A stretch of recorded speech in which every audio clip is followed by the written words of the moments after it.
Kita sudah mengatakan jauh-jauh hari sejak tahun 2019, di mana Menteri Keuangan kita kan sama, dia juga. Kita mengatakan ubah strategi ekonomi bernegaranya karena ini bukan masa dunia dalam ekonomi normal, ini dalam war. Maka ekonomi dan strategi bernegaranya harus berbasis warfare. Economic at war berbeda dengan economic at normal condition. Awalnya perang dagang, kemudian perang petrol dan perang komoditi, lalu perang biologi, kemudian perang cuaca. Dan kita ingatkan selalu, di awalnya perang dagang, di akhirnya perang militer. Sudah siapkah kita? Indonesia maksudnya, sudah siapkah? Video dan pesan itu banyak dan telah menyebar ditonton banyak orang, namun banyak yang skeptis. Siapa Bosman? Kok berani-berani menantang pakar ekonomi dan pakar pertahanan negeri Wakanda yang sangat mumpuni? Ya bukan siapa-siapa Om, Bosman mah wong bodoh ngaku pinter. Hanya ada sedikit informasi, ya kita bagi ke masyarakat biar masyarakat yang menilai apakah benar akan ada perang militer, apakah benar akan minyak mentah ke $100, apakah benar BBM akan naik, listrik akan naik, harga pangan akan naik. Mending harga naik kalau ternyata stoknya nggak ada karena dunia perang. Semua negara nyetok buat rakyatnya. Wakanda adalah negara yang dibuat supaya menjadi negara pengimpor dengan rendahnya produksi.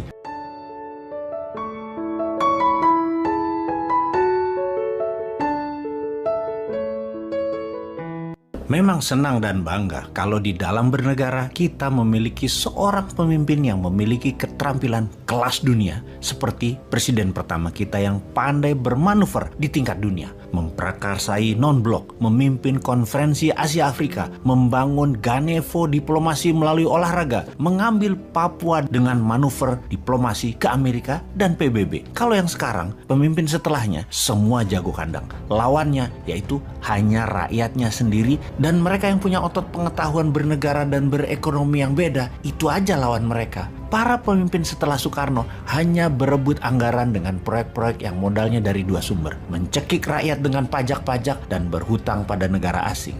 Herannya lagi, dari PDB kekayaan nasional itu yang senilai 1.000 billion terbagi tidak adil di 3 bagian. Yang $130 billion adalah APBN, yang $700 billion adalah oligarki, dan rakyat serta UKM hanya sekitar $170 billion yang dikerubuti 97% populasi. Idealnya harusnya 50-50 lah antara oligarki dan UKM-nya. Bukan sekarang 80 oligarki, 20 UKM. Ketimpangan begini sulit akan lepas selama pemimpinnya tidak kelas dunia, masih berkutat-kutat di dalam negeri. Main seperti Xi Jinping lah sesekali. Ingat 40 tahun yang lalu Tiongkok itu lebih miskin dari Indonesia, jauh kaya Indonesia itu. Sekarang kita bisa-bisanya kagum dan taat pada Tiongkok itu. Bagaimana ya kok bisa gitu?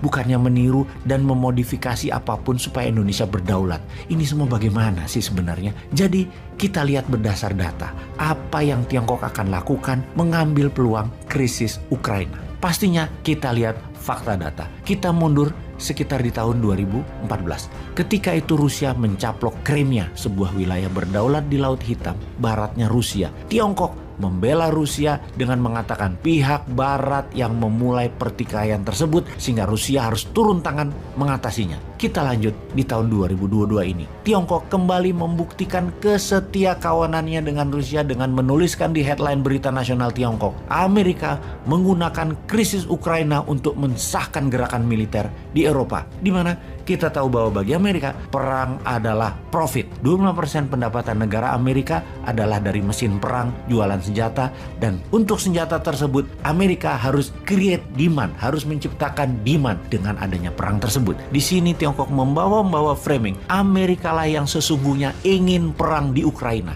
Inilah strategi komunikasi Tiongkok, blame the West. Strategi kedua Tiongkok bagaimana? Semua musuh Amerika adalah mitra bisnis Tiongkok. Strategi ini dalam akademi militer istilahnya adalah flanking attack, mengambil musuhnya lawan sebagai teman. Misalnya negara Iran, Korea Utara, Rusia, Turki, negara-negara Amerika Latin dan Afrika. Semuanya sekarang menjadi mitra dagang Tiongkok. Kita akan bahas tentang strategi flanking attack ini di serial berikutnya. Strategi ketiga dari Tiongkok ini yang paling penting, yaitu Tiongkok menjadi punya template yang sama ketika kita mundur di tahun 1962. Peristiwa perang Teluk Babi di Kuba di mana Amerika masuk ke Kuba menginvasi Kuba, di mana Soviet kala itu akan memasang hulu ledak nuklir di sana yang dengan mudah akan sampai ke daratan Amerika jika hal ini terpasang.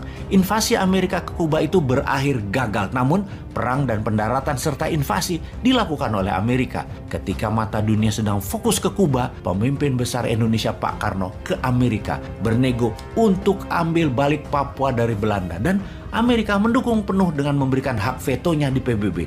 Di tahun 1963, Operasi Mandala membebaskan Papua Barat pun dilakukan setelah mendapatkan go-ahead dari Amerika. Amerika, sisi lain, mendapat izin di Grasberg sebagai kompensasinya. Strategi pintar Soekarno memanfaatkan krisis Kuba. Dan apa yang dilakukan oleh Tiongkok di tahun 1962 di saat yang sama itu? Apa yang terjadi? Tiongkok serang India. Jadi strategi ketiga Tiongkok pada saat krisis Ukraina menjadi perang Ukraina kemungkinan besar adalah benar, menyerbu Taiwan. Dan jika itu benar terjadi atau mendekati terjadi, apa yang dilakukan pemimpin besar Indonesia Tuan Lord akan lakukan? Ambil balik Timur-Timur, printing money berbasis proyek untuk membangun 50 kawasan ekonomi khusus, atau tetap wondering what happened, teuing aya naon di dunia, nu penting mah proyek urang mah jalan. Ketika Korea Utara meluncurkan percobaan roketnya ke arah Jepang kemarin, dunia intelijen pertahanan internasional menjadi ramai. Kita tahu Jepang negara yang paling gencar melakukan sanksi ekonomi terhadap Rusia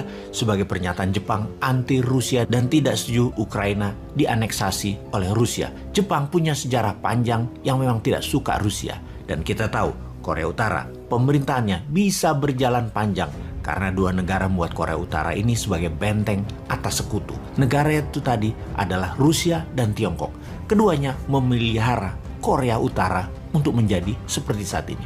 Begini, kita jabarkan tentang rencana Ukraina mau menjadi member NATO itu ibarat negara Meksiko menjadi anggota obornya Tiongkok, atau Meksiko gabung dengan Rusia dalam fakta militer. Pasti Meksiko diinvasi oleh Amerika karena Meksiko adalah pagar atau benteng Amerika dari selatan. Ketika Putin mengatakan akan meluncurkan nuklir sebagai deterrent factor atau faktor penggentar, sesaat setelah pernyataan itu meluncurlah roket ke arah Jepang dari sisi timur semenanjung Korea dengan mengatakan uji coba yang dilakukan oleh Korea Utara.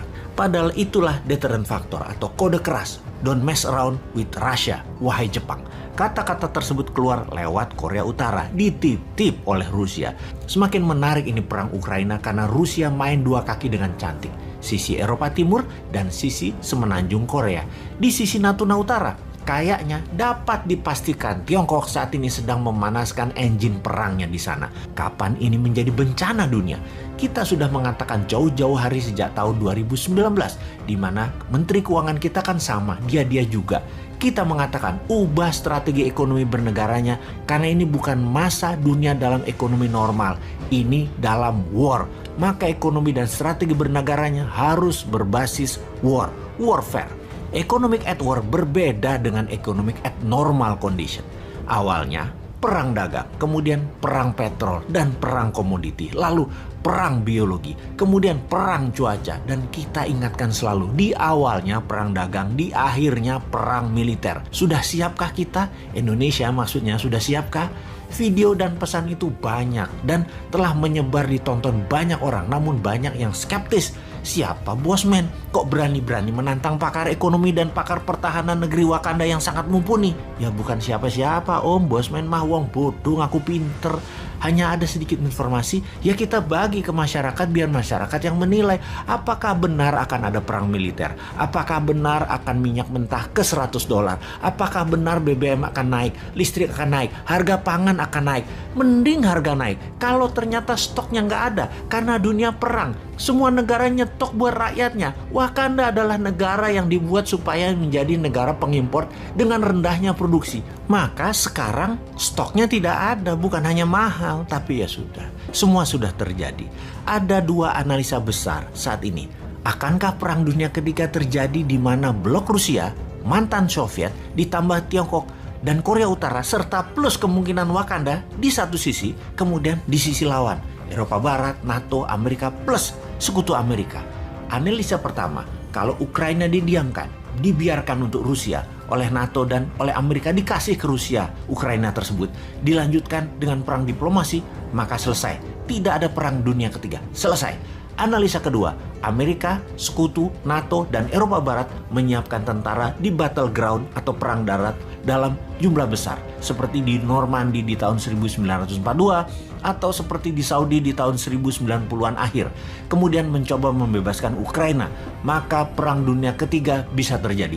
Perang dunia ketiga akan terjadi karena ketika NATO CS membangun kekuatan di Eropa Timur atau di Eropa Barat untuk masuk ke Ukraina, maka di sisi timur, di Indo-Pasifik, Korea Utara bergerak nakal ke Jepang dan Korea Selatan, lalu Tiongkok pasti masuk ke Taiwan. Amerika CS terbelah konsentrasinya. Hal terburuk, di semua posisi Amerika dan sekutunya kalah. Maka dunia punya New World Order baru, yaitu Rusia dan Tiongkok yang berkuasa. Ini sebuah peluang game changing kalau Wakanda di bawah New Mind, karena pasti memilih membangun kekuatan nasional selagi mereka perang dengan printing money, kemudian membangun secepat kilat kekuatan nasional berbasis mineral, rempah, dan raja maritim kuasai Selat Nusantara.